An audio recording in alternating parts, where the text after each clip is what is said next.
Mimi Mwinyi Talib Haji naapa kwamba nitaitumikia kwa uaminifu na moyo thabiti Serikali ya Mapinduzi ya Zanzibar katika kazi zangu za mwanasheria mkuu wa Zanzibar,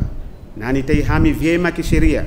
Serikali ya Mapinduzi ya Zanzibar kwa mujibu wa Katiba ya Zanzibar na Katiba ya Jamhuri ya Muungano wa Tanzania bila kushawishiwa,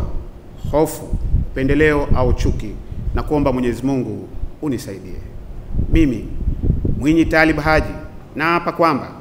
katika utekelezaji wa kazi zangu za mwanasheria mkuu wa Zanzibar, kwa vyovyote vile